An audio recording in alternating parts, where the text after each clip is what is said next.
Greetings and welcome to my 4th consecutive Dragon log of this month. This is the longest one yet, so get ready. We start off with codename Navy, who is usually the leader of our navy, you may have guessed.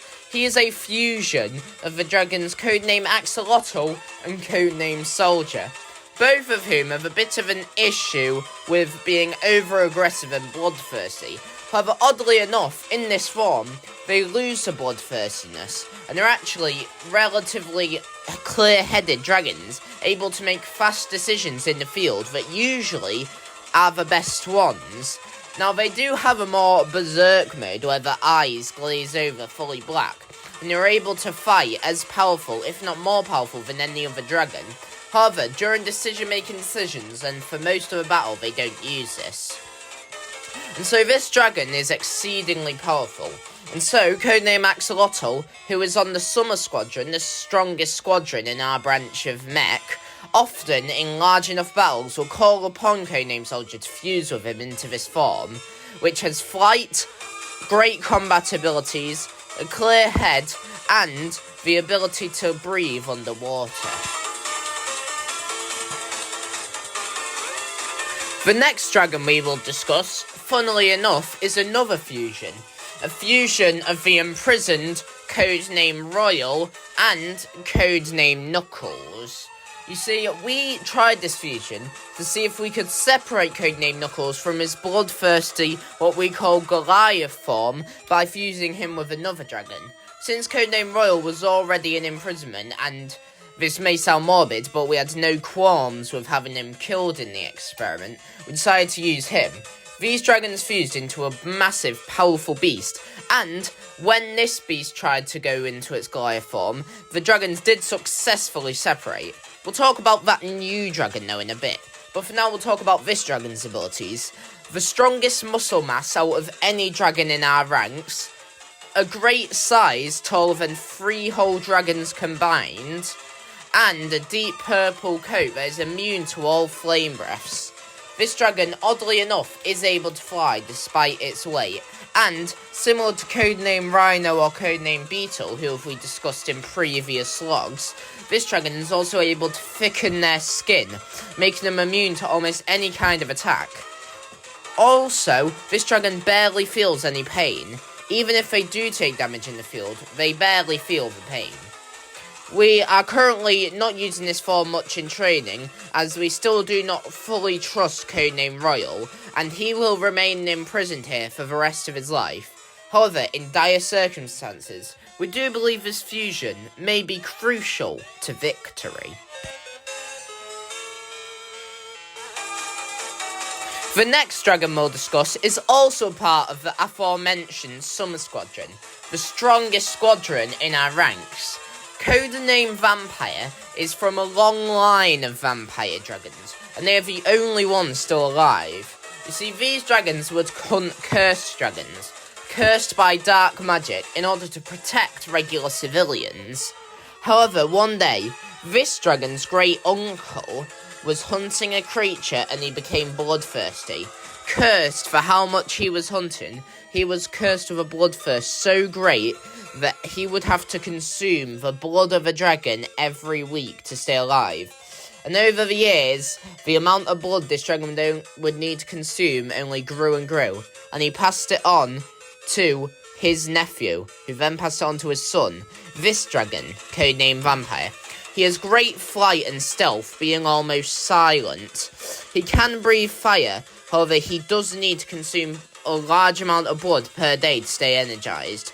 Luckily, however, he is able to do so, as he has created a compound for himself that provides the same sustenance as blood, without needing to be drawn from other dragons. This dragon can be relatively bloodthirsty on the battlefield, but it's undeniable his skills, so we have decided to add him to the Summer Squadron.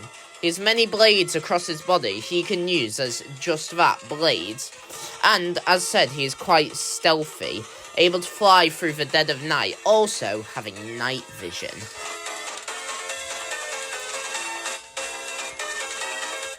We will now discuss codename Goliath. The previously mentioned extra form for codename Knuckles that has recently been imprisoned by us. See, codename Goliath is bloodthirsty. The only goal he has is to kill. He is a form of codename Knuckles that codename Knuckles gained when he became a were-dragon. However, this dragon proves that it seems to be fully dragon, with no way to transform back into a human. And that likely means that codename Knuckles will never have an ability to transform back into his human form either. This dragon can breathe plumes of blue fire that can scorch entire battlefields in a minute. However, unlike codename Royal, or I guess quite similarly, he will never be used in the battlefield under any circumstances. We are reconsidering codename Royal, but only in his fusion form. This dragon is unable to fuse, thanks to its already fusion-created form, and so it will remain imprisoned by us forever, for the greater good of our universe. You may remember that most dragons recently joined our ranks because of something called the Genesis event, Great Rift, or Fusion Crisis, whatever you want to call it. This is true for codename Vampire, however it's not true for our next dragon. We forced this next dragon to join our ranks, and, like to other previously mentioned dragons, they will be imprisoned by us. And see, this dragon acts less like the dragons who are more accurately, more even intelligent than humans. This dragon acts like the dragon species that are animalistic, however it has proven capable of speech. And in fact, some villages that this dragon has attacked in its blind rage claim the dragon to have claimed itself to be the reborn spirit of an ancient warlord come to finally reap its revenge once more. We do not believe this is true for now, but this dragon must be imprisoned, as if it is the warlord that has been reborn ever since codename Axolotl and codename Acid came back to life, then it will likely cause havoc across our entire world, maybe even our entire universe, and so we must stop it.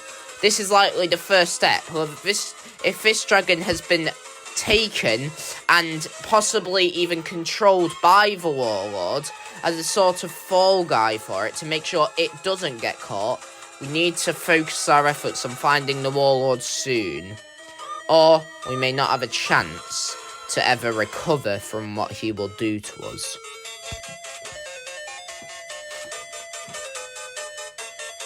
Our next dragon, codenamed Yokai, is one that decided to join us to help with the fusion crisis, and since they are so powerful, they have joined the Summer Squadron. See, this dragon only has one leg. That is because they were hunted by codename Vampire.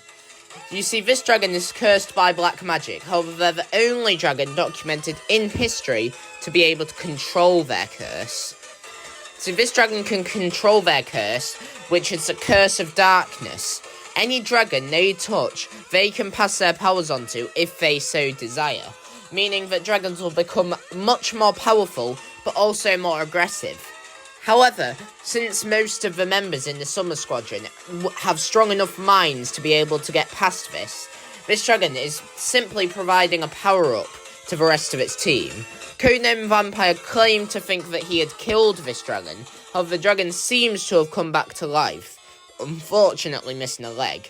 It can also fly, and has a large mouth it uses to battle with, which it can spit acidic vomit from in battle. However, it is mostly a supporting dragon in battle. It is extremely powerful, and so it makes sense it has joined the Summer Squadron.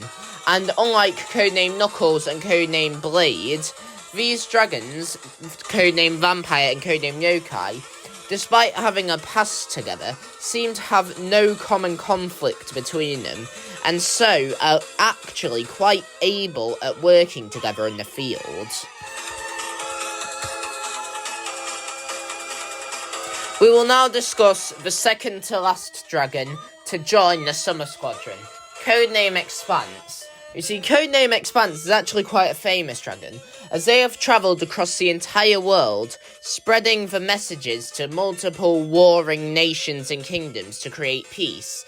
They are known as a saviour among people, as they have created peace in more than 20 different countries. who they recently decided to join us to see if we could help him in his goals.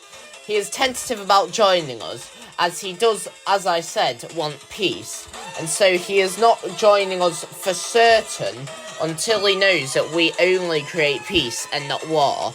He understands that war is necessary sometimes, and that's why he has decided to join us. He has unlimited endurance, much like another dragon that is considering joining us called the Cart Titan.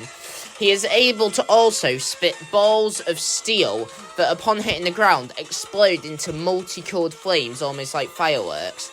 Since this incredibly powerful flame power is unlike any other dragon, and it pairs well with other dragons in our summer squadron, since they're more melee and combat focused, and this dragon can keep others at a distance, this dragon has joined our summer squadron, as the second to last member being quite powerful. And during training, he has proven to be one of the best dragons at teaming up with others.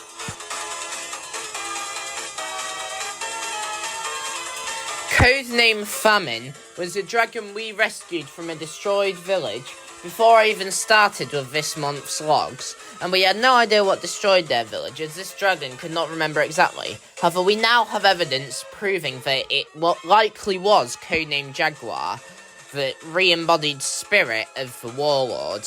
However, again, this has not been proven.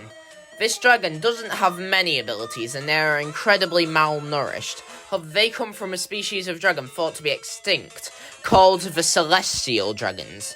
These dragons were believed to be demigods in olden times, and for good reason, as they were incredibly powerful. This dragon is too malnourished to use the powers that his species claim to have. However, we believe that if we train him up, he will likely be stronger than all of the Summer Squadron combined, and so he'll be quite useful to us. However, speaking of the Summer Squadron, it's about time we talked about its final member, me, and the unfortunate case of what happened to its previous final member. May he rest in peace.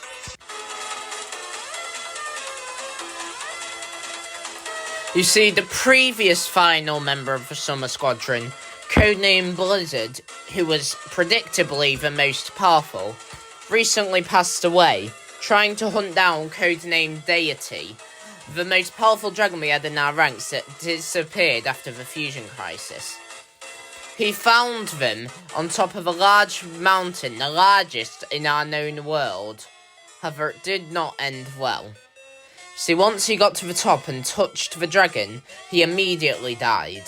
No screams, no pain, no anything. Immediate death.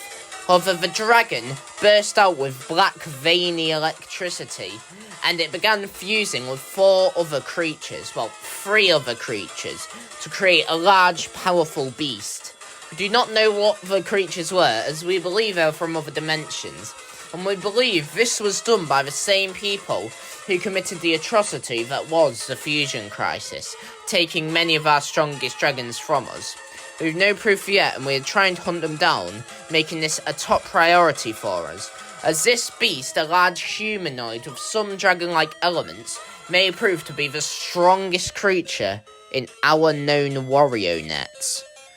However, for now, we'll discuss me, codenamed Summoner, the new member of the Summer Squadron. I do not believe in its leadership, codename Summer. However, I am glad to be here, and I know I have a lot to live up to in terms of who my predecessor was. I have the abilities to draw on 7 of my dragon ancestors to give myself different abilities in battle.